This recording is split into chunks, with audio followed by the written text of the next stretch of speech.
David Bond premiered Mortem back in 2003 at the Exofest, and he contacted us out of nowhere because it was the article in Rue Morgue. And so years had gone by, nothing. Facebook. Oh, hey, how you doing? I'm looking to make films again. It's, you know, I've had a break for a decade and I'm back at it. And then he messages me. He's like, we needed to talk. I was like, okay. Get on the phone. He's like, some girl wants to make her first movie. I'm like, who's this girl? Okay. And I asked her who her dream director would be if she got to direct it. She's like, Maggot from Mortem. But there's no way that's happening. He's like, I just messaged him yesterday. She's like, you what? You, well, yeah, I premiered the movie back at Exit. You did? No idea, you know, so like, up until that point, the only fans I'd met were big fat greasy guys like, Mortem, you were so great in Mortem, man, you're so fucked up, you're so crazy. And I'm like, that's cool, man, that's cool. And I like reach over to say hi to their girlfriends. Hi, I'm Michael. And they're like, I know. You know, but now here I am, like a girl in, okay, that's cool. That's cool. But, so I, you know, dug the idea. Next thing you know, I'm flying up to Edmonton to direct it. And just a few weeks beforehand, it was originally just a short they were going to use for promotion to raise funding for a feature version. And they realized they were starting to make contacts all over the world. And they were like, what if we have a director in every major country that's done an extreme film to direct an episode? So just a few weeks before, it was like, went from this promotional video to, oh, I better bring my A game, you know? And so then it was like, revise the script, make it my own more, and come off the plane, and an hour later I'm hanging at the producer's house. There's a buzz at the door, haven't showered, haven't eaten anything. I'm like, oh yeah, this is gonna be cool, like we'll start tomorrow, you know. Who's at the door? Oh, that's your first audition. Can I wash my face off or something? Like, you know, I'm almost in Alaska, it's in Edmonton, so one beautiful girl after another just walks in the door, auditions, and I'm like, I didn't write this, like they hired me for, so I would have felt like the sleaziest director ever. 14 hours, one after another. They're so exotic up there, and they're so awesome. Pretty cool gig, you know. But that was a wild trip. What did the decision come down to for you? There were specific parts I was looking for, and it was obvious when they would walk in. There was like 5 key go-to girls that were awesome. Amanda, the co-producer, she's also the star of it. That was the first time she'd ever been in front of the camera. And I like to shoot the sex stuff first because then you set your bar. You've gotten through that. And when my buddy did the revision, Ryan, he did a revision. I was trying to finish up work so I could have a clean plate. And he added that sex scene in. And I was like, thank God. I was trying to think of a way to put it, not just for it, but it's meant to be an extreme anthology at this point, you know, and I like that, you know, it's got to have everything. If it's going to be extreme film, it's got to have everything, and that's an element. And so he came up with it, and it was perfect because he based it on a black widow spider they made, and then they consumed their prey, you know. And so Bond was like, it's great, but they're all fetish models up there. We can't pay them enough to have them disrobe. And I was like, oh my God, like this is going to be lesser than everybody else because they're gonna bear it all. So I get there and I sit down with the girls and I'm like, I hate to be the guy, but like seriously, if people see this, they're gonna think that you agreed to it and then you pull back. So I look bad, you look bad. Nobody else looks bad, but when you don't bring the goods, I'm not gonna ask you to do something I don't do. So I put him in a scene from Revenge is a Middle Name, and I have a very awkward sex scene, you know. And then the jacket drops, and it's like, oh, the maggot, you know. And they're like, okay, yeah, they respect me then. So we went and, you know, out of the park, and that was just, they were proud of it, you know. And then they just set the bar, and we rocked it. I always wanted to make monsters. My uncle and I grew up watching Godzilla and Kung Fu movies, and the Universal monsters, and, you know, like a lot of us. And I always wanted to make the monster. I wanted to be an effects makeup artist, but I always made movies. Before I could make movies, I made experimental music. And gradually, that was just something I did in secret, because small redneck town, I didn't know that was actually a subgenre, like an actual thing. And then I went to the Art Institute, and my first roommate, M. Kadath, who still writes music for the films to this day, we both discovered it at the same time. So he was the first person I actually collaborated making music, and up until that point I'd never connected it with picture, but I'd been making films. since I got my first camera when I was 12, I think. But in my head, it's like I had to learn all the processes to properly do effects for a film. Then you know how to direct it, because Savini was a big inspiration. He was, his motto was, the more you do, the more you get to do. So I thought, well, I should do all this stuff so I'm better at it. And it wasn't until my first feature that I crossed the music and the film. I did a short beforehand to kind of get the mood I wanted down. And I was like, for some reason it clicked. And I just did it. And I was like, holy, that completed the image. So my first feature, I scored 90%. And then my first roommate, he helped score 2 scenes. And the shower scene and this scene in this under bridge, which is really cool. And we used like a broken VHS deck that we sampled in. But I went to the Art Institute for effects makeup, and I burnt out. As I said, I went weighing 185, and then 6 months later I was 120 pounds. I starved myself. No sleep. I'd work 3 days, go to an hour sleep, and you eventually just burn out. I couldn't draw, I couldn't sculpt, I couldn't paint. I was like, what is wrong with me? So I went through a quarter where I failed a couple of classes, and I was like, having a breakdown. And then I had a film class, and I was like, I went back to my dorm, and I was like, I've made 86 short film. A lot of them are just goofing around, but I went and made a list to show my instructor to prove I was worthy, as if it would make any difference. It's like, I want to make a feature. He's like, no, it's a 2 to 3 minute. You can do like a short, or no, I want to do a feature. I'm ready. And he's like, back and forth. He's like, you know what? For the project, it's two-part, 6-month project. You write it, you prepare it, and then you shoot it the second one. He was like, do 5, 10, 20 minutes at most. But it doesn't have, you can shoot like a couple of scenes, but you're welcome to use the equipment 6 months after graduating. So like while you're still here, just keep shooting. And so I was like, you're a genius, So then it gave a purpose. Everything I was making, I made it for this movie. And so 9 months after graduating, when I wasn't actually allowed to be at school, my buddy Eric James dropped me off, my footage on my back. Had nowhere to stay, hadn't had a chance to call anybody. A lot of people had graduated. He's like, I'll stay until you find a friend to stay. No, this is my destiny. If I'm homeless, I'm homeless. And I walk across the street, and there's Christy, who co-starred in Mortem. We were great friends back then. And she's like, man, get on. And I was like, can I crash at your place? Then of course, So, and from there on, I was always stay. I never had to stay anywhere else, What film was that? It was originally called My Crepitus, which I talked about the title, how I opened up the dictionary and pointed, and it was Crepitus, and that was the character's god. But 7 years later, I only had a week to edit.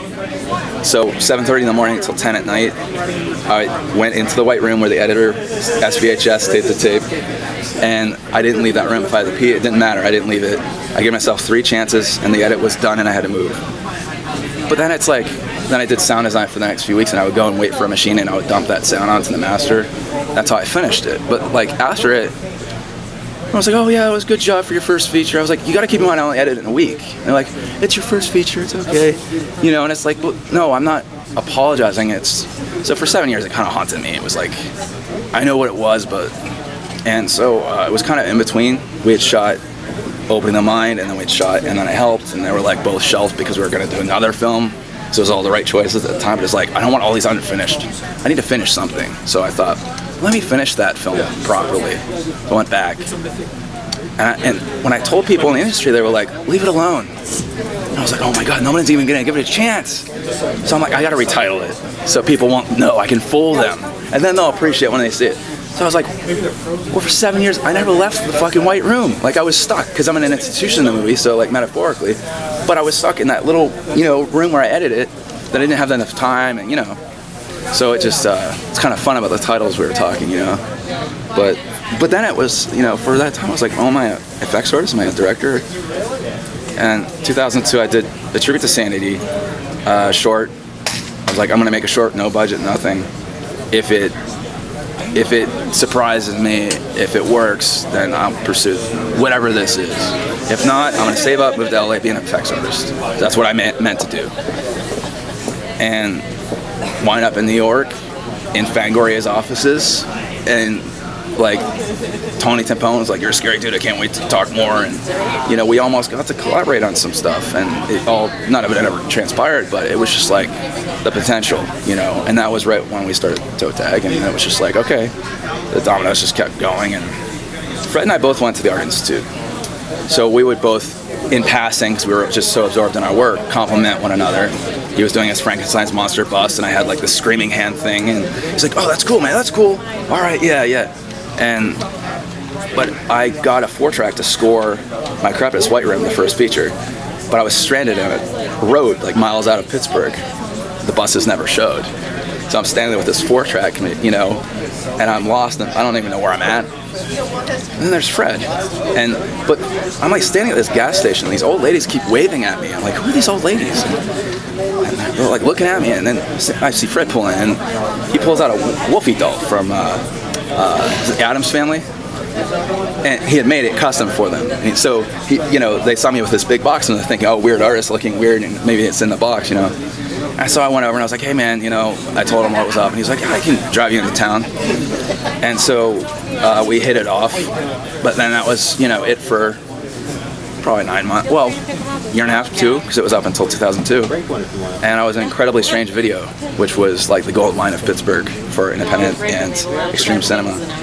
And I showed the owner, Bruce, my film, A Trip to Sanity. He was like, you gotta see this new movie, it's shot like a snuff film. And I immediately thought, Fred, I don't know why, because he described him and stuff. And then he walked with Alan Peters, his buddy who worked on it.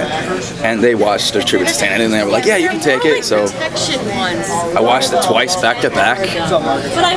And it was something I thought about doing too, a snuff type film, for a while. I almost made Crepitus, but I was like, no, this is a film you know, like for a film class, so I've got to do traditional. So I was like, put it, you know, for later on. So Henry, you know, the break-in scene, and so that was, of course, their inspiration too. And so we just decided to collaborate. I joined, it was Absu Films at the time, his other company, and shortly after we just decided, let's do our own thing. They wanted to do more commercial stuff, a lot of the other guys, and my buddy Christian Hickman at the time, and Jeremy Cruz, which was Fred's buddy. The 4 of us were like, let's just do. So we started Toe Tag, and it was just, it all just happened so fast. We went to the New York Fest together for my film, had the meetings with Gore, and we're like, oh my god, this is crazy, we're meeting all these people, and like this company nearly produced a film that would have been theatrical, but the producers never did any of it, you know. But we put that fuel to the fire into what became Mortem. That was originally a music video. And it was just like, we need a feature on our backs as our company, as we. And so we just kept, you know, and Killjoy from Necrophagia came on board, and that's how it started, was for Necrophagia. And so it was just like, he saw the rough cut, and he was like, yeah, let's fucking do it. I want to be in it. I want to be in it too, you know. And I've got all this props and stuff, and let's do it. And so it's just, you know, crazy how fast stuff rock out. But I was burnt at the end of it, and had to get back to square one, get my feet back on the ground. And so ultimately, just, you know, created Maggot Films and started fresh and new. And that was the end of 2003 in October. And I just started one film after another, and it's like, good God, it's been a long, long road. I have one film left, and it was the film that we started as a Toe Tag film originally, that we finished shooting in 2000. It'll come out a decade after it wrapped, but it was because we started doing work for hire, we got better equipment, so we started new films, because there was opportunities with investors or distribution or any of that stuff. I just restored, and then I helped from the ground up, which was completed in 2010 originally. And Let's Make a Horror Movie is kind of a companion to it. I play a caricature where we're trying to make that film. And so I was going through that footage for a sequence, and I was like, oh my god, I could do so much more justice to it. And so I got the idea, like documentary, I've got these great interviews, behind the scenes stuff that no one's ever seen. And I spent since January like restoring it and doing it proper justice, fixing things that were sort of faults, because we rushed for a premiere. Rumorg premiered at their festival up here, and Gourmet, he's always like, let's do this, you know. So wrapping that up, and then my winter project is finishing up, the last one. There's a couple potential works for hire in the midst that hopefully will come up. Well, we're a lot like the porn industry. There's a lot of weird things we do before other people do them. And I mean, back when we made Mortem, I made a feature documentary about it while we were making it, you know, Grotesque Fantasies. And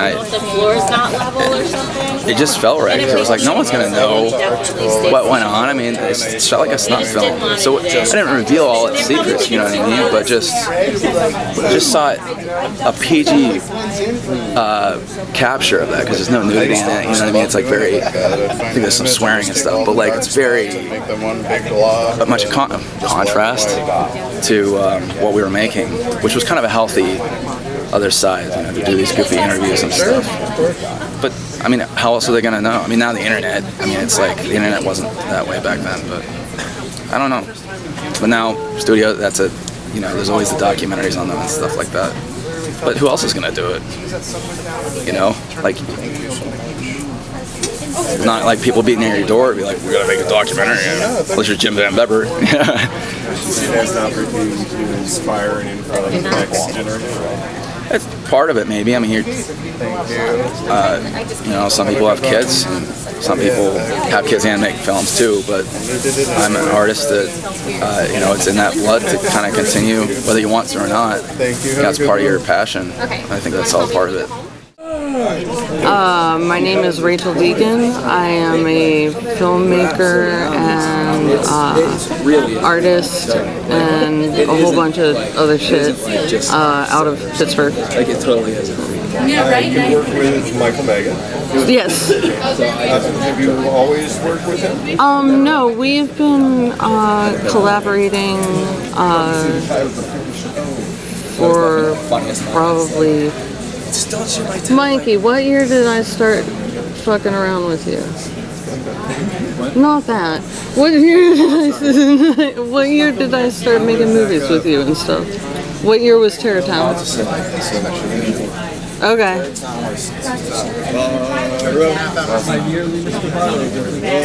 2010. So we've been doing something creative together since 2010. What was that first thing you worked together at? It was a haunted house. I moved from Georgia to Pittsburgh to make my own movies, and Michael was one of the people that I was interested in collaborating with to begin with. And so we met at a convention, right? Yeah. Art Editor. We met through Art Editor, the editor of Ultraviolet magazine, and Michael asked me if I wanted to work at the Haunt acting, and you know, of course I do. So I started acting at the Haunt, and then we became friends and collaborators, and we've been doing shit ever since. Shot the commercial, right? Shot the commercial for the Haunt, and yeah. What are your films? My films are all shorts, very experimental. I don't know. Much like everything that I make, like hypersexual, hyperviolent. But with, like, I have a background in, a really extensive background. It's kind of grows in fine art. So that comes into my movies too, with my photography. I can't handle not holding the camera for my own shit. So yeah, I make weird shit. I did screen here last year. My short film Gregor screened here last year. It's a Super 8 short. Is that a format you... I love film, yeah. All of my photography is film photography. All of the things that I make for myself are shot on film. I love film. I love the dark room. I love when it's black and white, I can process it myself. It's all very. I'm a nerd about film. Yeah. I can see you both like to look into a lot of different fields: film, photography, green art. Do you think that's why you can collaborate well together? Well, yeah, because I feel like we understand. Like with movies, it's hard to explain to somebody who that it's like when you're the kind of people that we are, that it's like all of your favorite things all in one place, all at the same time, happening simultaneously. You know, like all of the things that you're good at are required to work together somehow to make this one big piece that, like, without those other, like if you just paint a picture, or you just write a poem, or you just play a song, you're not utilizing as many things that you love as you are when you're making movies. And I think we both understand that, and that's part of why we love it so much. And creatively, I just feel like we have similar aesthetics. We have similar ideas about violence and sex, and it's just always made sense to work together. You said violence and sex are themes in your art, but what's been inspiring your art, or at least your art recently? I have no idea where this shit comes from. I have always been unbelievably morbid, so, and hypersexual, so like those two things combined in a person who likes to make things with their hands is just a recipe for disaster, kind of. But I don't know how else to be. Are you ever challenged by deciding what medium to tell, what story? Like, right. I'm not sure if this should be a painting. I'm not sure if it should be photography or film. How do you make that decision? Right. Well, I mean, I use them together a lot in that, like, one can inspire the other. Like, whatever happens to strike me in the moment, whether it's drawing or songwriting or photography or filmmaking, I can go back through those single images and those single songs and things like that and find inspiration for films.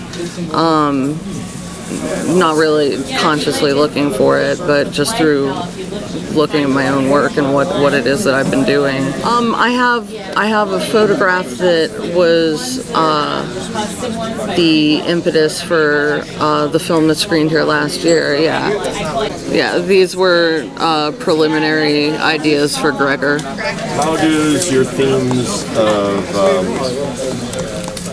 extreme sexuality and violence inform your music? All of my songs are about fucking and dying. Yeah. Perform under the same name? The Bee Sting. Oh, okay. Yeah. Where can we hear that? SoundCloud. I don't really try that hard to get out there. But music is one of the things that, like, it's sort of the last thing that, like, it's so personal for me. That, like, showing it, I don't have any problem scoring work, but when it's just like my music standing on its own, it's very exposing for me. So I don't try as hard with my music to really get out there. I mean, I play a few shows a year at like special events that I really like, but like I'm not trying to tour Europe or anything. I'm just writing silly songs about fucking and dying. Why do you think you feel more exposed by your music than by your films, your art, your photography? Well, I mean, there's an immediacy in performance that isn't in, I'm not performing when I'm painting a picture or making a movie or taking a photograph. But I mean, but that doesn't really apply because I don't feel exposed when I'm acting. But I guess I'm playing when I'm acting. Yeah, that's true. But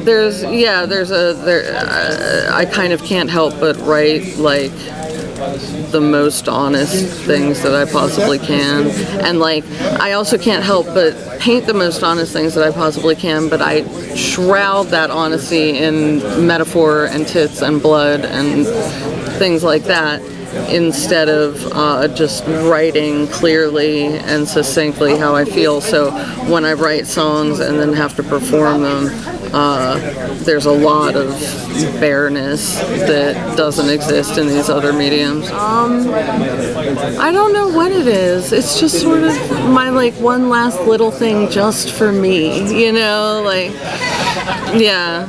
But I mean, I score. What? Jimmy, yeah, I helped score Jimmy's Screamer Clauses when Blackbirds Fly, and I did some work for the late great Andy Kopp, and some other stuff that I can't remember right now. But I love scoring. Well, the pressure is definitely off, you know, because I don't have this accountability for the entire product. I just have the accountability for this one part of it, because usually when I make a movie, there's very few things that I let anybody else do but me. Maggot scored for me, for Gregor, but other than that, I haven't made a movie that I didn't score myself.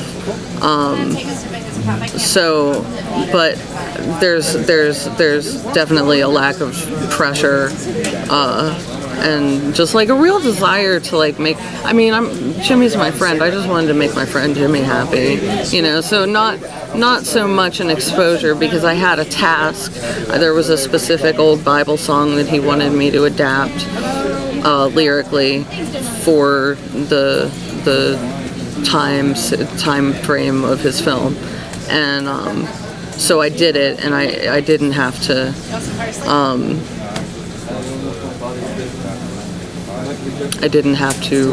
expose so much of myself as much as make the boss man happy, you know.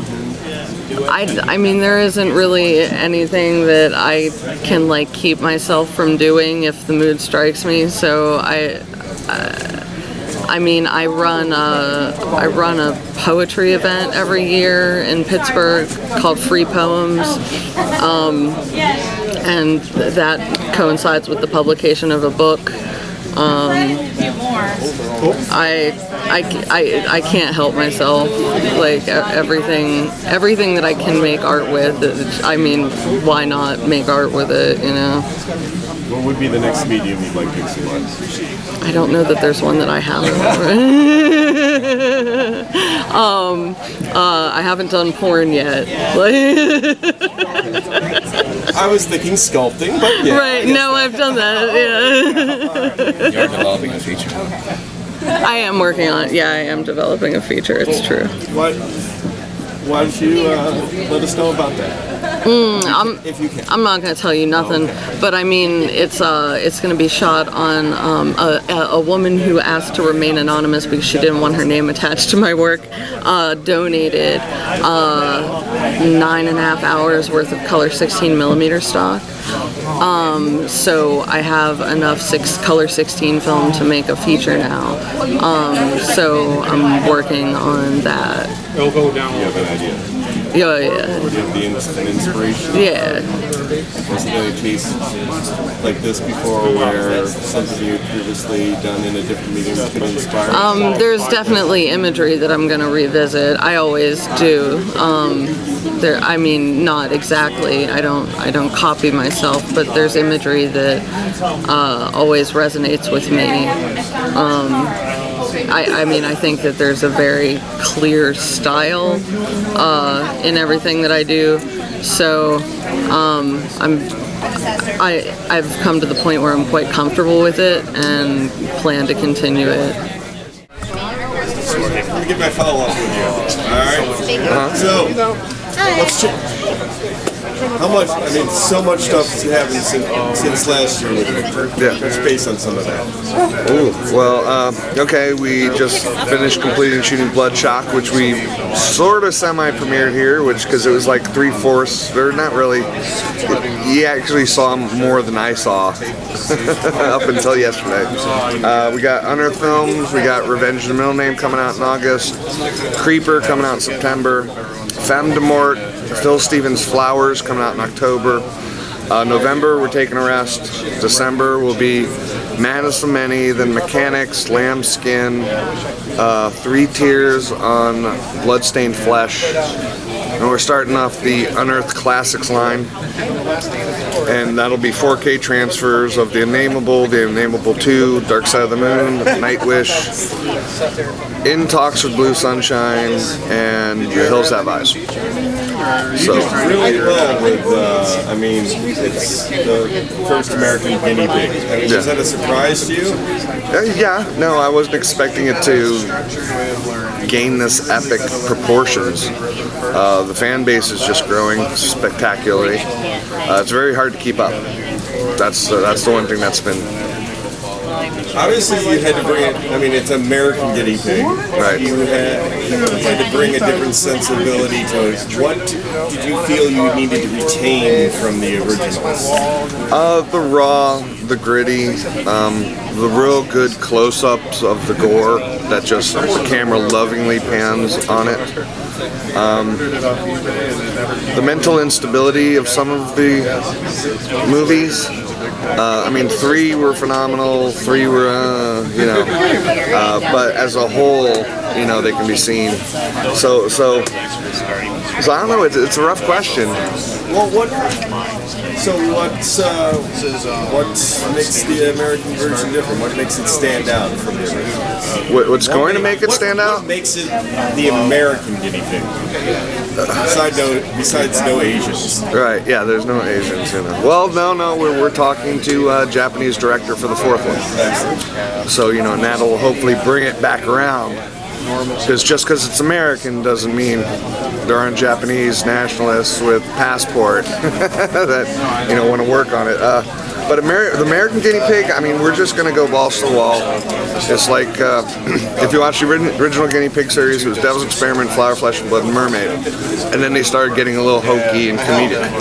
We're going to keep with the vein of Flower, Flesh, and Blood, and Mermaid throughout the whole thing. So basically we're just going to try and punch you in the throat and keep punching in the throat until you're like, ow.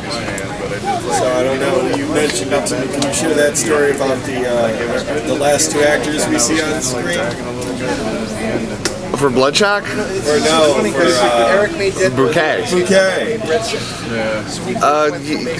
As in what? I mean, they were VHS's kids. Yeah. The guy who was forced to, so he didn't do a good enough job being a cameraman, so they brought his kids. Yeah. And the crazy thing is so many people want part 2 to pick up exactly where they left off. They want to see baby skinning and dismemberment and stuff, and I'm like, but we'd be pulling off the flesh off the little baby's arm, and I'd be like, then that's not cute. Well, you told me the one boy wants to come back. Oh, he won? Yeah. The Lucio Giovanelli is really upset that we didn't use him in Bloodshot. And his father's in Bloodshot, and his son is like, why aren't I in this movie? And he's tried to tell his son, oh no Lucio, little 5-year-old boy, no. Steve wanted different actors, and he wanted me to be in it, but he wanted us to have a bonding experience when we're older and we can sit back and say, remember when we were in these atrocities? And the little kid's like, I hate Steven Biro, I hate him. And then he goes like this, and he goes slowly, gave his finger to his dad for the first time. And I don't know if he got grounded or not, but that little bastard better have. Hate me. So we couldn't see all of Bloodshot. Right. What were your thoughts when you realized I'm not going to be surrounded with the whole film? Did you have any trepidations against doing that? Or? No. I mean, I knew that everybody would be excited just to see where the hell we take it, and they knew that Marcus was in a hospital and almost died. So I think they'd give us a reprieve. Do you think this community is more understanding about that? Oh yeah. They know we're not farting around in hot tubs and limousines. They know we're just eating our ramen noodles and struggling to get the next one made. You know, so I think they can understand.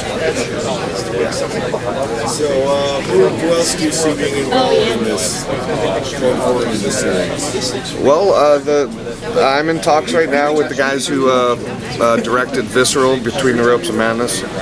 Movie's amazing. I mean, it's right up there with Guinea Pig and Serbian Film, and for what they could do with the budget they had for that, oh yeah, I'm working with them for the next one, so that'll be interesting. I don't know. I mean, I'm talking to directors worldwide now. You know, Boot's right. I'm going for you. Yeah.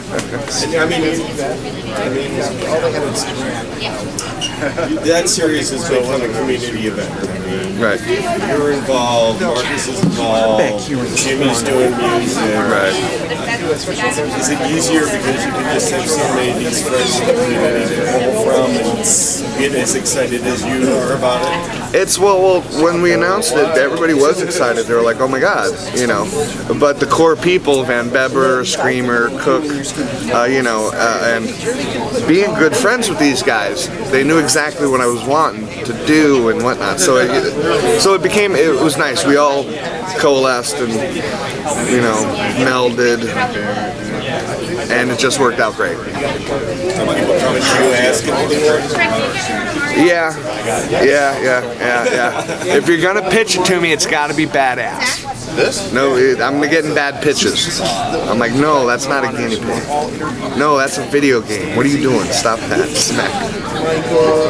So yeah, it's the idea is that all the stories have to be crazily intense and really mess with people's minds. And outrageous gore. The audio design has to be phenomenal. It's hard to pump on all 6 pistons, but damn it, I'm gonna do that. I think that's why you're the man to do this. Yeah, I'm the man to do this. Oh, we can do it louder than that. Hello, I'm Marcus Cook, special effects artist and director of 100 Tears and some other stuff. How did you feel about bringing Bloodshot, the slaughter in Syracuse?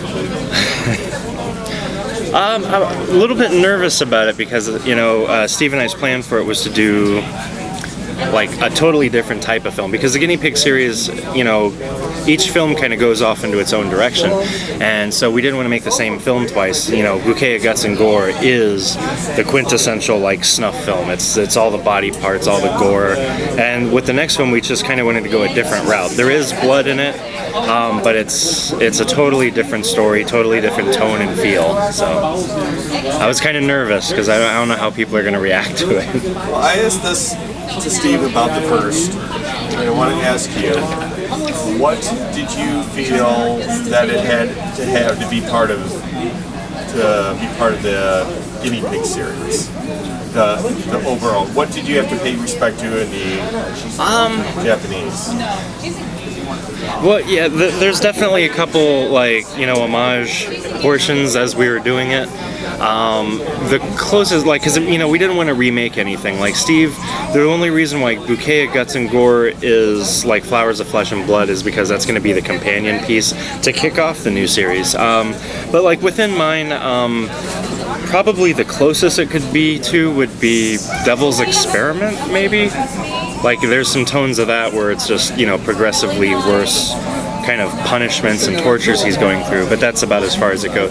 There is one sequence, and it just happened to be like where there's a scalpel held up to an eye, and it just happened to be like the cover of Devil's Experiment. It's like just like that. And that was like on total accident, but you know, after we saw that, we're like, oh.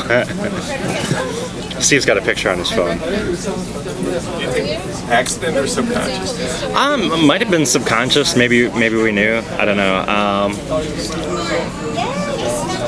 I don't know. It wanted to take it in, you know, a new direction. Said new direction. Talk about, you know, what you did to connect it with the original series. What makes, for you, what makes it the American Guinea Pig series? Okay.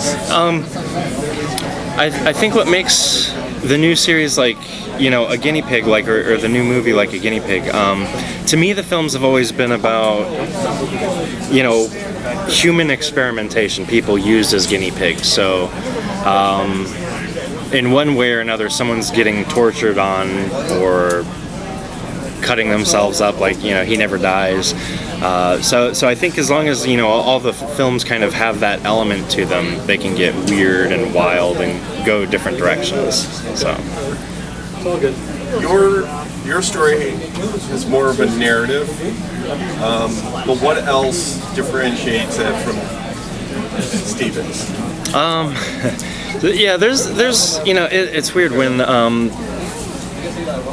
people first started seeing Bouquet, Guts, and Gore. They're like, oh, well, there's no plot to it, but there is. I mean, because it's a snuff film, but it's watching a snuff film being made, and so there's, you know, kind of subtext under it, like, you know, even though they're just guys like cutting these girls apart, there's inner relationships that you maybe, like, if you just watch it, you might miss all that, but if you really listen and pay attention, like the relationship, the guy who's on VHS camera, you learn that he's not just a cameraman, but he's forced to be there because, you know, just through the dialogue, and then of course the end sequence kind of ties into like what he was being reprimanded with if he didn't do a good enough performance.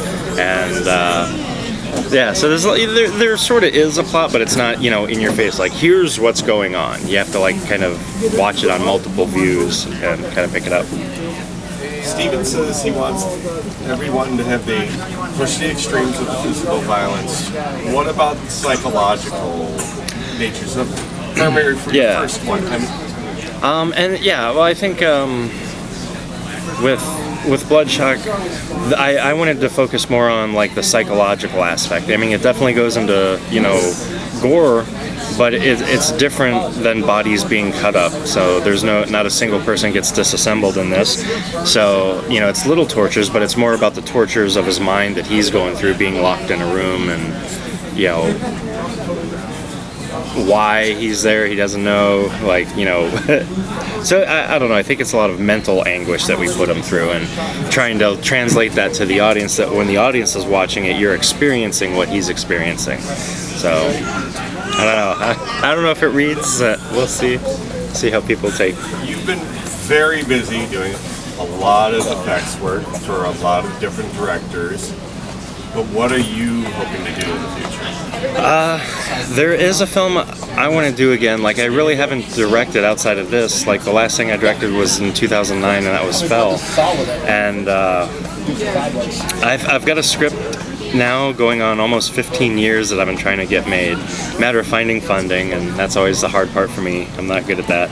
But it's called Baby Doll, The Afterlife and Misadventures of a Dead Girl in the Mob. So it's a romantic gore comedy. So has the 15 years been waiting on the funding, or? Yeah, it's, I don't know, it's a story I really like. It's a lot of fun. It's a lot of mortuary humor, a lot of gore gags in it, and creature gag at the end. I don't know. So it's got some crazy elements to it, but it's one that I guess, like, you know, I've got it on the back burner, and it's always in the back of my head, and just one day when all the pieces will fall into place, then I'll be able to make it. Because I really want to make it to the full potential that I can make it at. I don't want to settle and be like, well, I'll do a $10,000 film and hope for the best, you know. Do you think there might be any advantages to having had to wait so long, that you are a different individual as an artist than you were 15 years ago? Yeah, well, I think that's, yeah, because I mean, I do all my own effects, so, like, you know, 15 years ago, I'm not nearly as good as I am now, and if it takes me another few years, I'll hopefully be a little better. You know, I've been on over 70 plus film sets, so I've got a lot better grasp over the years of what it takes going on a set. You know, especially if you want to shoot something with more money and a bigger crew. And you know, I mean, when we're doing like small stuff, like I'm on camera, I edit, but it'd be nice like to do a bigger budget film where I can like pass those hats off to other people, you know, so I can focus more on like directing. Now, as your abilities in both behind the scenes and in front of the camera have improved, does that mean you go back and when you look at this project make changes? I didn't think I could do that when I wrote this, but I do something more now. Oh yeah, well yeah. Now that I've learned more, I'm like, oh, we could do this, or you know, I've got like this much more knowledge. I was like, okay, well, I wanted to do it like that because that's all I knew. So now that I know this, I totally get that. And it's a growing experience, and I think like the more knowledge and you know history I have working, the better it's going to make Baby Doll in the end. So who are you working for in the near future? Coming up in the near future, I'll be working with Jason West on Black Sect, so that's going. A couple other projects. I'm going to be directing another segment for a sequel to High 8 called High Death. So, and we're going to go more darker route, because the other one's more like a tongue-in-cheek, like shot on video. You know, it's gore, but it's campy, and so we want to do something a little more serious and dark. So that'll be fun. I do that like in August. Don't know what I'm going to write yet. I've been focusing on Bloodshot editing. And then, I don't know, see, I got a couple phone calls for some scripts I got to look at. One's called Good Friday, and I think it's like a heavy metal, like possessed demon sort of movie, like the old Rock and Roll Nightmare and Trick or Treat and Black Roses. It's kind of like a film in that vein, and so I'm real excited about that, and that's probably coming up after the first of the year. In your career, as an effects artist, what was the most challenging piece you've ever asked to do? Let me think, because there's a lot of things that were very challenging. Give me an example of one. Recently, last year, did effects on a film called We Are Still Here, and that was written by a longtime good friend, Ted Gagan. And he had written several other films over the last like 12 years that I've done effects for. And Nico the Impaler, he had written that, and then Sweatshop, he had written that. And now finally it's his turn to direct, and he just directed his first film for a little over $1 million. And so he's like, hey, like I'm bringing you back on board. And he wrote some crazy shit in the script. Like at the end, there's a sequence that he's like in his head. He's like, well, I kind of want this like this staircase where. Like, you know, in Nightmare on Elm Street where she's stepping in the marshmallow goo stairs, like he wanted something like that, but the character to like be able to sink down deep into the stairs. And I'm like, you know, it's less of a makeup effect, it's like some sort of weird, like, I've never done anything like that. And we got with the production designers and, you know, a couple other art department people on the set, and we constructed a fake set of staircases that matches the staircase in the house. And we cut out like a little portion, and I made, I think like maybe 100 pounds of black mashed potatoes. Like mashed potatoes, we just bought all the stuff by the boxes and crates, and we were just making mashed potatoes, dyeing it black, and then painting it into the stairs with like a trowel, so you could step up, and then all of a sudden you sink into mush. And I was like, I didn't even know if it worked, and it smelled awful. Like buttery mashed potatoes smells great when you're making like a little dish, but when you've made like, you know, 10 5-gallon pails of black mashed potatoes, it's the most wretched smell. But we pulled it off, and it looks like crazy weird, like all of a sudden a guy goes up and it's like smushing. So it worked, but that was definitely a challenge, because I was like, you know, but I like it when people present me with like an effect that's never been done. So there's no like, oh, well, here's how to do this, you know, step A to step B to step C, that's the effect. Now you've got to like rack your brain and figure out like, how the fuck am I going to do this? So I like stuff like that. I'm going to give you a hard question and then an easy question. The hard question is, as someone who's passionate about practical effects, spent a lot of time in it. How did it feel when someone like Rick Baker says, "I'm choosing to retire"? Yeah, no. From an effects standpoint, to have Rick Baker, just kind of back out of it after being such an inspiration all these years, where he's sort of had enough, and he's like, I'm calling it quits. Thanks guys, and that was a heartbreaking day. That was very sad because. But he's right in what's happening is, more and more movies are, and I'm sure it's worse on bigger multi-million-dollar films, but like people want effects for less. They don't want to pay for the money, and if you give them too high of a figure for what you need for all the materials, they're like, oh, we'll just do it digital. And he's just kind of, well, that's the way things are going. Like, I don't want a part of it. Quit. That's sad. But how does that? How does that affect the way you feel? I don't know. You're still obviously doing it. Yeah. I mean, I'm still gonna keep doing it. And the thing is, like, I specialize in the Gore side. So as long as Gore films are being made, like, I think I'll always have a place to work. And I think the special effects industry is becoming very overcrowded, and I think it's due to shows like Face Off, which I did audition to because I thought that would be fun as shit. But I think it's because of shows like that now. Filmmakers like look at an effects artist and they're like, well, these kids who don't know what they're doing did this in 3 days. Why can't so? Why should you need a week to do this? Well, because we want to do it right. We want things to look good, and but it's a lot like the tattoo industry, where all of a sudden these shows, and now everyone with a tattoo machine's like, I'm a tattoo artist, and it's harder for the good artists who want to make money at doing this because that's their livelihood. And people just coming in and like, oh, I'll do a tattoo for $20. Like I'm in a position now where I'm not working at the big shops. I have no interest in working at big shops, but I've got to keep, because this is all I do. So my prices have to go up. My day rate, has to accommodate my living. Otherwise, I don't have a job flipping burgers to back me up. Why aren't you working at a shop? I think working out in a shop, is great if you're starting out and gets you exposure to it, but more times than not, the shop will get the credit on the movie, but not the 30 artists working there. And so I just never kind of wanted to be in that position where I was just a shop monkey, sweeping the floor. I would gladly do it to learn, but I've kind of moved on and learned so much doing it on my own, and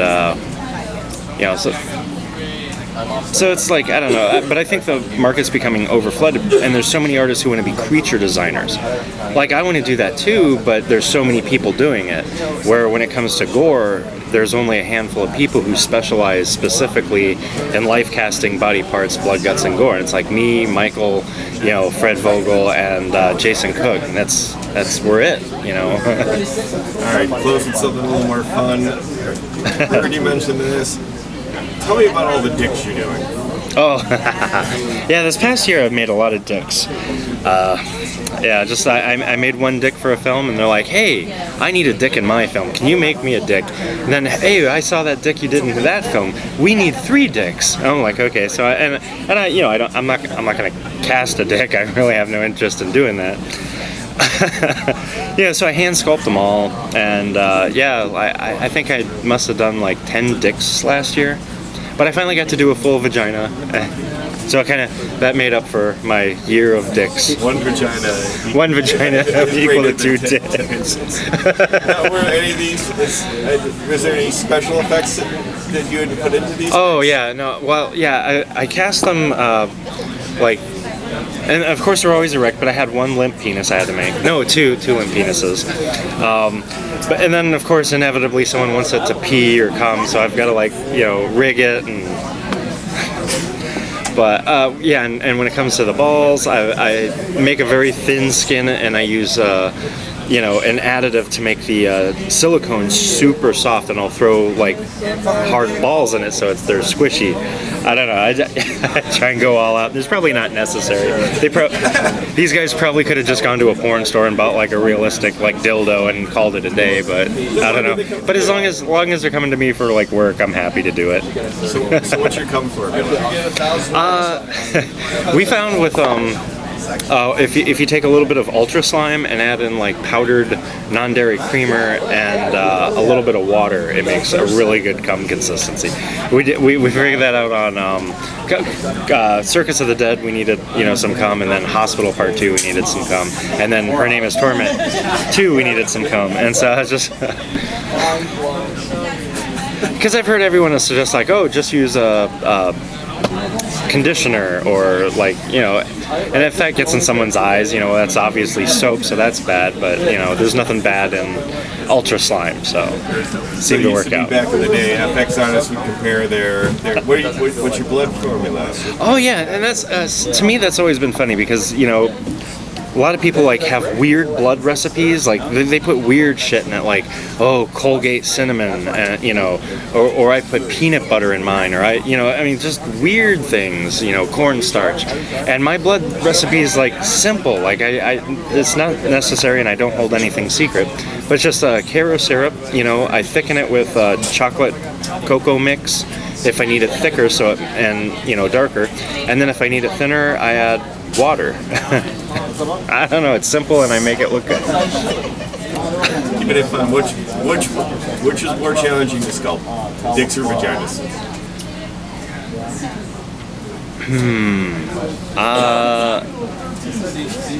They're both kind of difficult, although like a little more pleasing to the eye to sculpt the vagina, but there's a lot of stuff going on down there. Did you get a lot of direction from the filmmakers as what they wanted to see? Well, it was kind of difficult in Her Name is Torment 2, where I had to make like a spread vagina because she gets her clit cut off. And silicone's flexible to some extent, but you have to add additives to make it softer. But once you start doing that, the silicone, it's called deadener, and when you do that, the silicone becomes so sticky, it sticks to everything. It'll stick to your mold, it'll stick to walls, it'll stick to itself. And so I had to cover this vagina like in soap, so it just doesn't tack to itself. And the actress in the film, Allison, she was like, she saw her vagina for the first time, and she's like, oh my god, I want to eat myself out. And she like leans in to do it, and I was like, don't, stop. It's covered in soap, you don't want to do that, that's a terrible idea. And she went down, and she's all like, and then like, I was like, what did you do that for? It's covered in soap. What are you waiting for someone to ask you to do as an FX artist? I'd love to do more creature stuff. It's so whenever someone approaches me with like just a weird gag, I love doing that. Like I've been doing body parts for so long where I'm just kind of, it's so paint by numbers for me. Like, oh, we need an arm to be cut off or a head to be cut off, and I'm just like, not another one. But but when someone comes to me like Phil Stevens for his new film Lung 2, he needs these weird things that this character sees in garbage cans, and it's like amorphic shapes that could be human parts, baby parts, tumors, like we don't know, but it's all like breathing and undulating in the garbage, and it's like just weird shit, and I'm like, something that's not a body part, I'm like all over it. So get to go home and sculpt those next.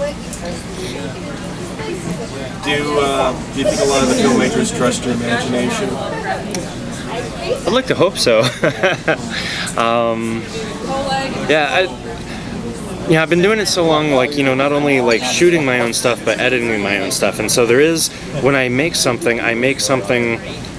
not only for how it's to be shot, like what angle like I think it's going to look best at, but I'm, you know, shooting for the edit. So everything can be edited because it is a magic trick, and you know, it is sleight of hand, it is an illusion. Like a chair is a chair, no matter what angle you film it from, it's always going to look like a chair, and people are going to go, oh, a chair. A fake arm is a fake arm. It's made of rubber. It's you know, rubber doesn't match skin. So if you treat it as a rubber arm, it's going to look as a rubber arm. You know, so if you're filming it from any angle, it's just always going to look like a rubber arm. So it's a matter of finding the right angle, the right, you know, lighting. And when you edit it so you don't see it for too long, it's just enough that the audience goes, oh, he got his arm cut off. You know, just to process that information. But if it holds on it too long, then the audience goes, oh, well, that's a rubber arm. So it is a magic trick in a sense, because it is about timing and sleight of hand. 2015 is in the books now. You know, from Bryan Logsdon all the way right through to Eric Stanze. I mean, it's gotten bigger. We had 4 world premieres this year, which is insane for any kind of film fest, I think. Especially being in the second year. Next year, every single movie we're showing is going to be a world premiere. I don't know. Hopefully, that'd be cool. But yeah, I don't know. It was fun. Better turnout. Everyone seemed happy. hopefully by the time people see this, one of the films to be announced will be Black Sabbath. Yeah.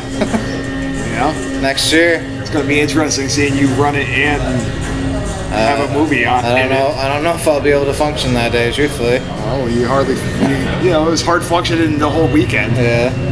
You know, it's a long day, but it's worth every minute of it. I don't know. Thanks for everything you've done this year. So thank you for allowing me to, for existing. Thank you for your beautiful little smile. Right. Thank you for picking your nose during the documentary of this. People must see it. I don't know, man. It's just. Give me some questions. Yeah. The new blood. Who are you particularly proud of? All the new guys this year. A lot of new guys. Who would be the one to come up for next year? No, I mean, who are you particularly proud of seeing? I mean, like everybody, obviously, but all those new guys that came in this year that, you know, really got inspired by that. James Bell. Bryan.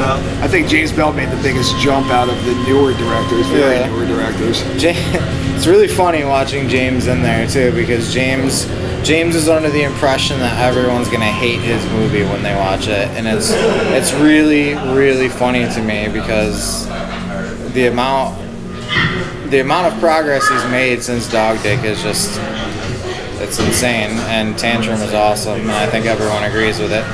You know, I think James said at one point that his best convention he did, he only sold 6 DVDs, and I think he's already sold like 60 DVDs at this one. So, I mean, look at it this way. As far as independent underground horror goes, last year we made Fred Vogel a name in the scene. This year we're making Eric Stanze a name in the scene. I mean, they were new guys, unknown, nobody ever heard of them. Yeah. Honestly, Eric's surprised that you guys even wanted to bring him in. I mean, what? That's crazy to us. It's crazy to us because to us and the fans here, these guys are, you know, household names, like the mainstream director. Like I said up there, like the first underground horror film I ever watched was Scrapbook, so, and that was 15 years ago when it came out, so it's pretty crazy. It's not, me personally, it's not very often that I'm very humbled. Last year I was very humbled at the kind things that Fred Vogel had to say.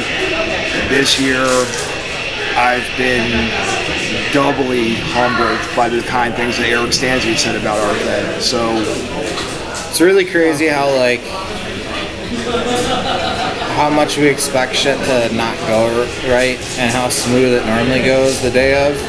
Like there could be like a couple things here and there, but when it comes to running a 3-day fest, I'm sure anyone runs into these problems, but both of the years, like, just, they run smoothly. Everyone's getting along with everyone. Everyone, you know, there's no drama when we come here. You know, we can get away from Facebook and all that internet bullshit and just watch shit together. We all love Facebook. So. I haven't even looked at Facebook the whole weekend. So, it's a nice, what's the word?